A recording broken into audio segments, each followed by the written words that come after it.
அத்தியாயம் 10. எங்க குடும்பத்துக்குன்னு ஒரு கௌரவம் இருக்கு. இப்படிதான் பொண்ண கல்யாணத்துக்கு முன்னாடியே உன் இஷ்டத்துக்கு மாப்பிள்ளை வீட்டுக்கு அனுப்பி வைப்பியா? என்னதான் வசதியானவங்களா இருந்தாலும் நமக்குன்னு தன்மானம் வேணும். அவங்கதான் சொன்னாங்கன்னா உனக்கு எங்க போச்சு அறிவு என்று வீட்டினுள் நுழையாமல் கேட்டுக்கொண்டிருந்தார் கஜபதி. கஜபதியின் வரவிற்காக சீதாவும் தென்றலும் காலையிலிருந்தே காத்திருக்க, அவரோ சொன்ன நேரத்திலிருந்து 1 மணி நேரம் அவர்களை காக்க வைத்த பின்னரே வந்தார். காரிலிருந்து இறங்கவும் மகளிடம் தண்ணீர் கொடுத்துவிட்ட சீதா ஒரு மூலையில் ஒதுங்கிக் கொள்ள, அவரை வரவேற்ற தென்றலிடம், பரவாயில்லையே, இந்த அளவுக்கு மரியாதை தெரிஞ்சிருக்கு. ஆனா நீ ஏன் கொண்டு வர?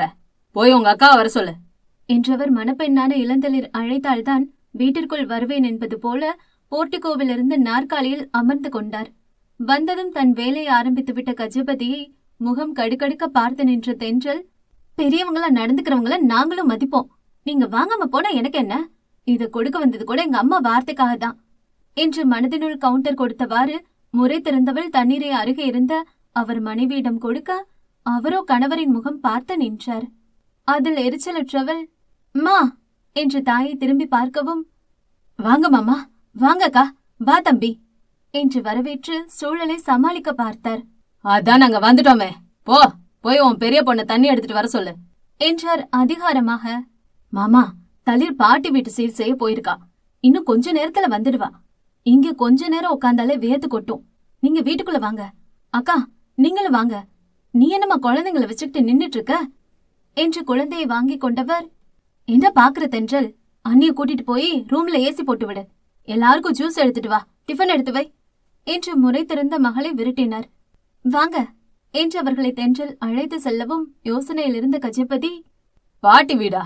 உங்க அப்பா அம்மா செத்து பல வருஷம் ஆச்சே, அது யார் எங்களுக்கு தெரியாத சொந்தம் என்று கேட்க, திருமணத்திற்காக வந்திருந்தவர்களின் பார்வை இவர்கள் மீது படிந்தது. மாமா என்று தயக்கத்தோடு பார்த்தவர், அது நம்ம பக்கம் முறை செய்ய யாரும் இல்லாதால சம்மந்தி நாங்களே செய்யறோம்னு சொல்லிட்டாரு.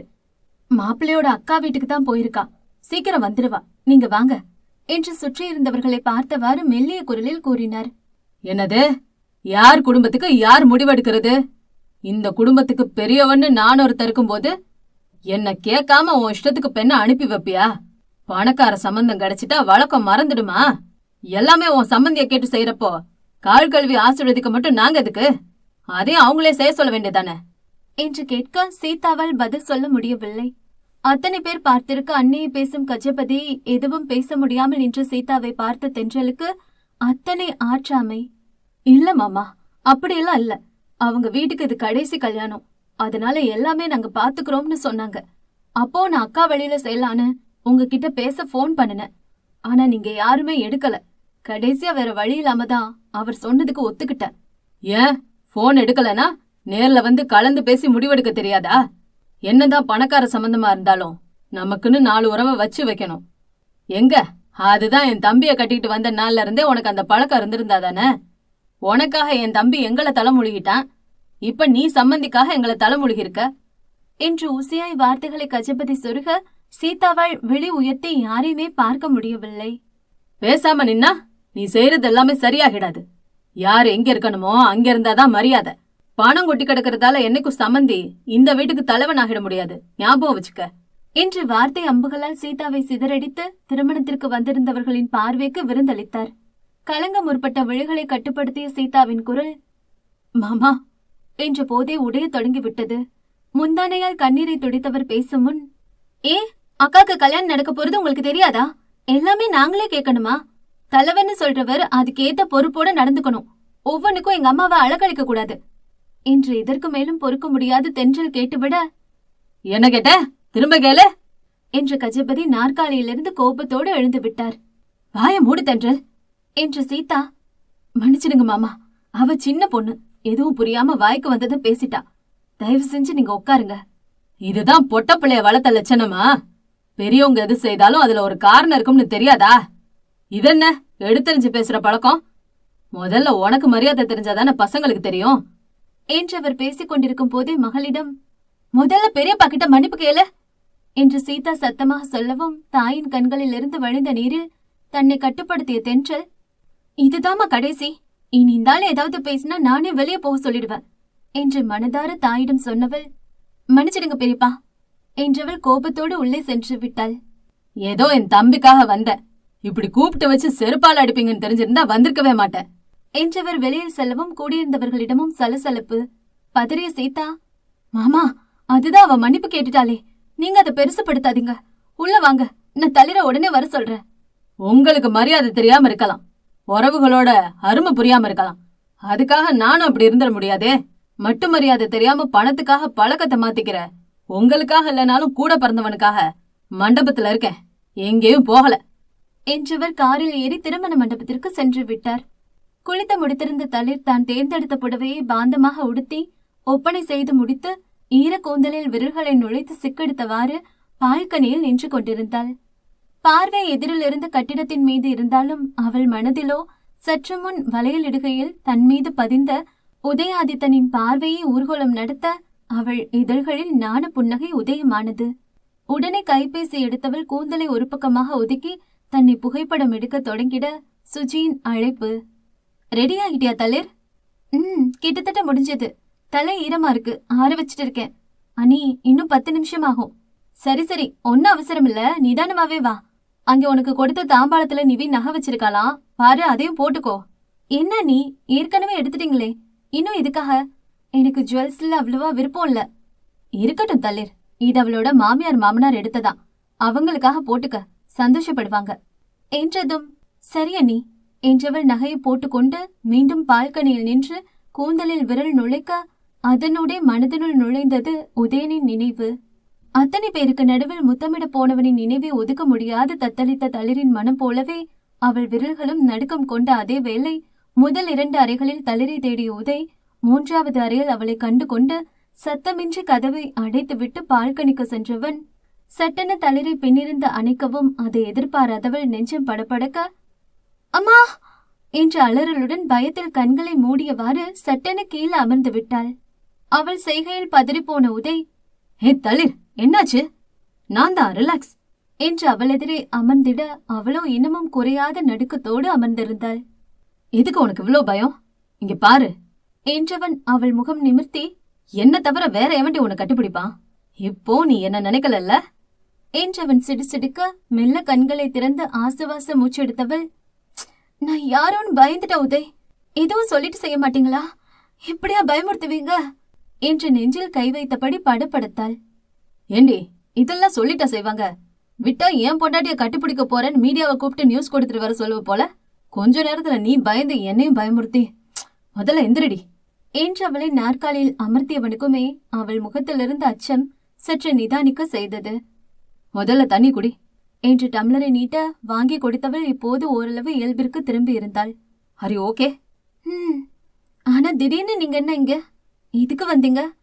ஏதோ கால் பேச போனது அண்ணி சொன்னாங்களே, சாப்பிட்டீங்களா இல்லையா என்று தளிர் கேள்விகளை அடுக்கிக் கொண்டே போக பால்கனியின் கைப்பிடியில் சாய்ந்த 2 கரங்களையும் மார்பின் குறுக்காக கட்டிக்கொண்டு நின்றிருந்தவன் பார்வை தெளிந்திருந்தவளை ரசனையாய் கொள்ளை கொள்ள தொடங்கியிருந்தது. அவன் பார்வை மாற்றத்தை கண்டு கொண்ட தளிர், யாராவது வரப்போறாங்க, வாங்க கீழே போகலாம் என்று அழைத்தாள். போகலாம், அதுக்கு முன்னாடி எனக்கு ஒரு பதில் தெரியணும் என்றான் உல்லாச குரலில். என்ன தெரியணும்? எங்க அக்கா வளையல் போட்டு விட சொல்ற ஆள் கிடையாது, என்ன விஷயம்னே சொல்லாம அவசரமா வர சொல்றவங்களும் கிடையாது. இன்னைக்கு விசேஷமா என்ன வரவும் சொல்லி வளையல் போட்டு விடவும் சொல்லிருக்காங்களே என்று புருவத்தை நீவியவன், உண்மை சொல்லு, நீ தானே என்ன வர சொன்னது? நானா? நான் ஏன் வர சொல்லணும்?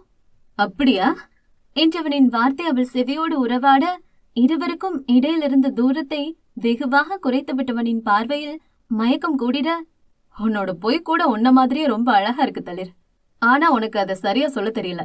இனி ட்ரை பண்ணாத, வேஸ்ட் ஆஃப் டைம் என்றான் இதழ்களில் உறைந்த புன்னகையோடு.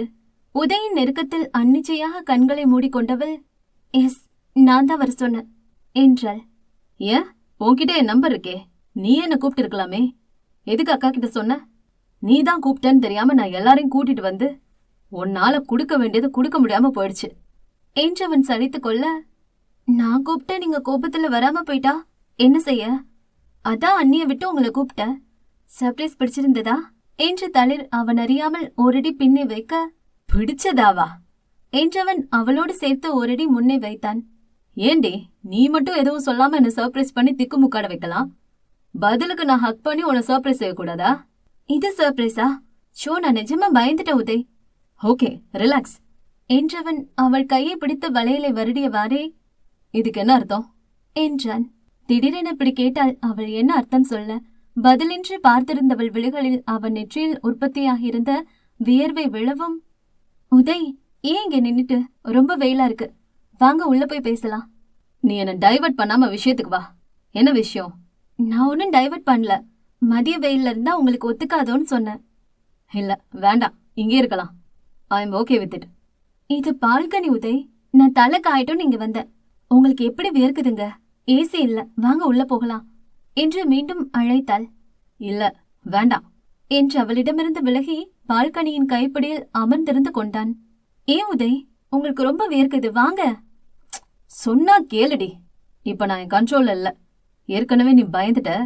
இப்ப உள்ள போறதுதான் இன்னும் ஆபத்து. இந்த இடம் சேஃப், சோ இங்கே இருக்கலாம் என்று உதய் தன் மனதை மறைக்காமல் சாதாரணமாக சொல்லிவிட, அதற்கு நேர்மாறாக அவன் வார்த்தைகள் கொடுத்த அதிர்வில் மூச்சு விடவும் மறந்து நின்றாள் இளந்தளிர். எத்தனை சாதாரணமாக சொல்லிவிட்டான் என்று இன்னுமே குறையாத படபடப்புடன் நின்றிருந்த தளிரின் பார்வை உதயை தவிர்க்க வேண்டி தோட்டத்தில் நிலை கொள்ள, அவனோ இன்னும் வசதியாக சுவரோரும் சாய்ந்து அவளில் லயித்து கிடந்தான். இத்தனை நாட்கள் வெறும் காட்டன் புடவையில் வலம் வந்தவளின் மொத்த அழகையும் அவள் உடுத்தியிருந்த பட்டு சேலை எடுத்து காட்டிக் கொண்டிருப்பதாகவே அவனுக்கு தோன்றியது. நிச்சயதார்த்தம் அவசரமாக முடிந்துவிட அதன் பின்பான சந்திப்புகளில் பெரிதாக அவள் அழகை ரசிக்க நேரமில்லாது கிடந்தவனுக்கு இப்போது வாய்ப்பு வசதியாக கிடக்க அவன் விழிகள் மொத்தமாக அவளில் மயில் கொண்டு விட்டது.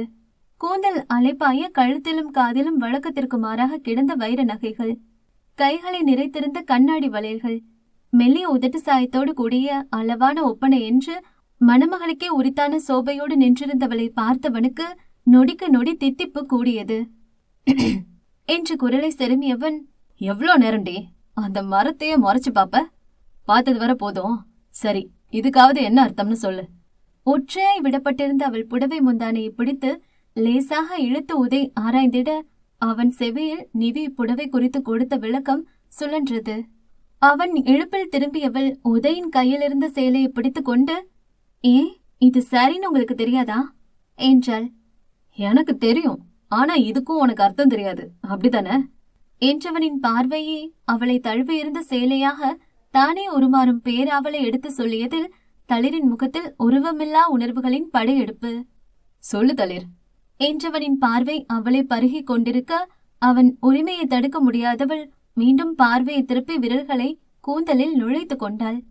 மருதாணியிட்ட தளிர் விரல்கள் அவள் கூந்தலுக்குள் நுழைந்து வெளிவரும் இடைவெளிகளில் ஒருவித லயத்தோடு அவள் வளையல்கள் இசை எழுப்ப, மௌனமாக அதை ரசித்திருந்தவன் மெல்ல அவள் பின்னோடு நெருங்கி கூந்தலை ஒதுக்கி, நீ அழகின்னு தெரியும், ஆனா இவ்ளோ அழகா என்று உதயின் அனல் மூச்சு தளிரை சுட்டு பொசுக்கியது. தளிர் அவன் புறம் திரும்பாமல் இருக்க, அவன் கரமோ மீண்டும் கூந்தலில் நுழைய முயன்ற அவள் வலக்கரத்தை தடுத்து பிடித்திட, அவனிட்ட வளையல்கள் மீது அவன் அதரங்கள் அழுத்தமாக முத்தமிட்டது. இதை நான் எதிர்பார்க்கவே இல்லை தெரியுமா. I am very much surprised என்றிட, இனியும் தாமதிப்பது ஆபத்து என்பதால், உதய், நேரமாச்சு, எல்லாரும் நம்ம தேடுவாங்க, வாங்க போகலாம் என்று அவன் புறம் திரும்பியவள் உதயின் பார்வையில் ஸ்தம்பித்து போனாள். தேடிட்டு போகட்டும் விழி என்றவனின் கரம் சிவந்திருந்த அவள் கன்னத்தை மென்மையாக வருடியது.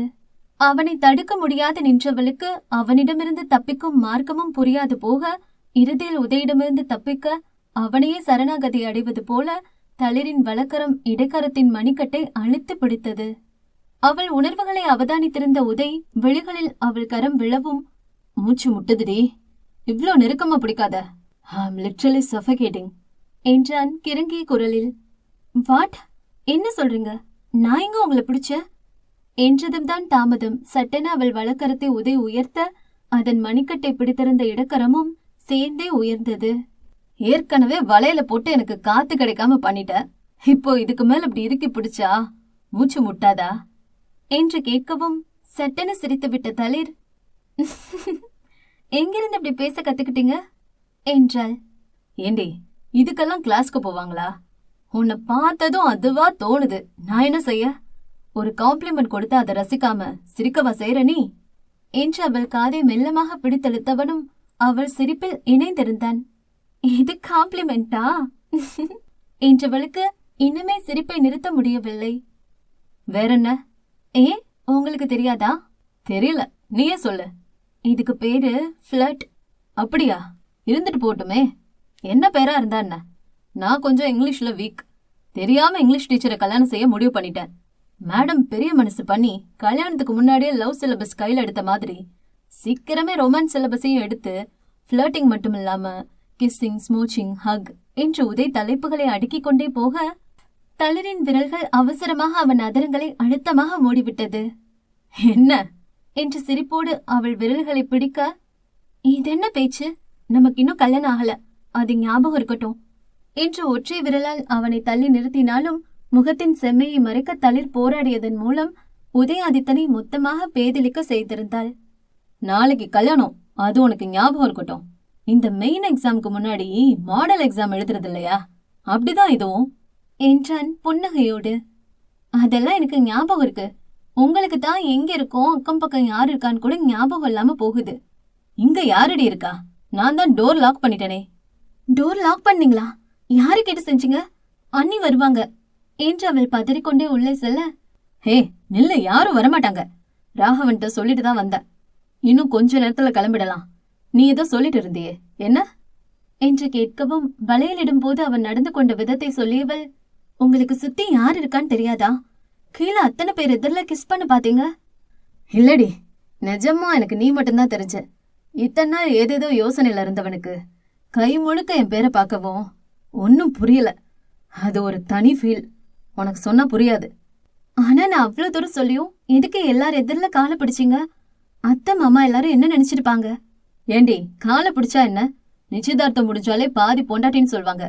நாளைக்கு இந்நேரம் என் தாலியோட பக்கத்துல இருக்க போற. உன்னோட காலை மட்டும் இல்ல, எங்கேயும் பிடிக்கிற உரிமை எனக்கு இருக்கு என்றவனின் கரம் அவளிடை வளைத்தது. அதை சற்றும் எதிர்பாராதவள், என்னது இது? அதுதான் இன்னும் ஒரு நாள் இருக்கே, பிளீஸ் கையெடுங்க என்று ஆர்ப்பரித்த கூச்சத்தோடு அவன் கரத்தை அகற்ற முற்பட்டாள். அவனோ உடம்பு பிடியாய் பிடித்து கொண்டு, உனக்கு என்னடி ஈஸியா ஒரு நாள்னு சொல்லிட்ட, ஆனா இன்னும் 32 மணி நேரத்துக்கு மேல இருக்கு என்று அவன் பெருமூச்சு எறிய, அவ்வளவு நேரமா? முகூர்த்தம் காலையிலே முடிஞ்சிடுமே. நான் சொன்னது நம்மோட சாந்தி முகூர்த்தத்துக்கு என்று உதய் கண் சிமிட்ட சட்டென பூத்த நாண பூக்கள் அவள் முகமெங்கும் மலர்ந்து வாசம் வீச அதை முகர்ந்து கொண்டே, இன்னும் சரியா சொல்லணும்னா 1920 நிமிஷம் 1,15,000 வினாடிகளுக்கும் மேலங்கிறது சாதாரணம் இல்ல தளிர்.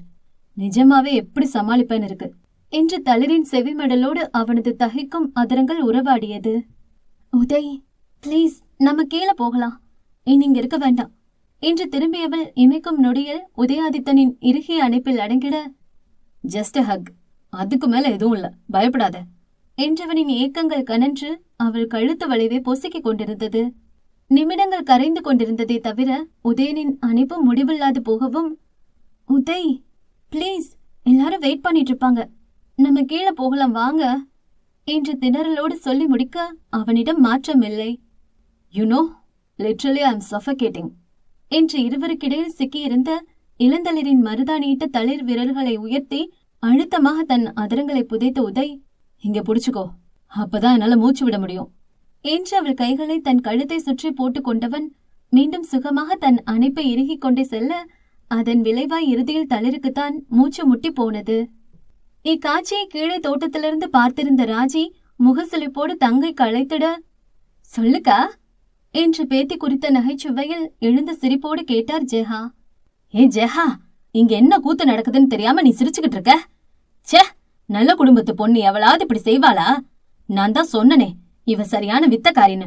முதல்ல இங்க வந்து பாருடி, இல்ல உன் குடும்பமான சிரிப்பா சிரிச்சு போகும் என்றவர் ஜெஹா வரும் வரை கூட காத்திருக்காமல் இருவரும் கட்டிப்பிடித்துக் கொண்டிருக்கும் காட்சியை புகைப்படம் எடுத்தார். ஏங்கா, என்னாச்சு, எங்க இருக்க நீ என்று ஜெஹா அழைப்பை துண்டித்து வெளியில் சென்றார். உதய், எனக்கு மூச்சு விட முடியல என்ற பின்னரே அவளிடமிருந்து பிரிந்தவன், you are literally driving me crazy என்று புன்னகையோடு அவளை பார்த்த வண்ணம் தலையை கோதியவாறே உதய் மெல்ல பின்னே நகர பூந்தொட்டியில் கால் இடறி விழப்போனான். உதய் பாத்து என்று பாய்ந்து சென்ற தளிர் சட்டென உதயின் சட்டையை பிடித்தெழுத்து நிறுத்திட, அவனும் வாகாக அவளை ஒட்டிக்கொண்டு, பிளீஸ் தளிர், டோன்ட் சே நோ என்றவன் கோரிக்கையை என்னவென்று உணர்ந்த தளிர் அதை அங்கீகரிக்கும் முன்னமே அவள் இதழ்களை அழுத்தமாக சேர்த்து முத்தமிட தொடங்கிவிட்டான். கீழே இருந்த ராஜியின் விழிகளில் தவறாமல் இக்காட்சி விழுந்தது. உதயவசம் சென்ற இதழ்களின் சுதந்திரம் முழுதாக பறிக்கப்பட்டுவிட தளிர் மறுப்பதற்கும் வாய்ப்பின்றி போனது. நிமிடத்திற்கும் மேலாக நீடித்த முத்தத்தை ஒரு வழியாக முடிவிற்கு கொண்டு வந்தவன், I just lost myself, please இங்கிருந்து போயிடு, நான் அப்புறம் வரேன் என்றவாறே முகத்தை மூடி பால்கனியின் கைப்பிடியில் அமர்ந்து விட்டான். தங்கையிடம் பேசி முடித்துவிட்டு, சே, போன் பண்ணி வர வச்சதே ஆதிய வளைச்சு போடன்னு இப்பதானே தெரியுது.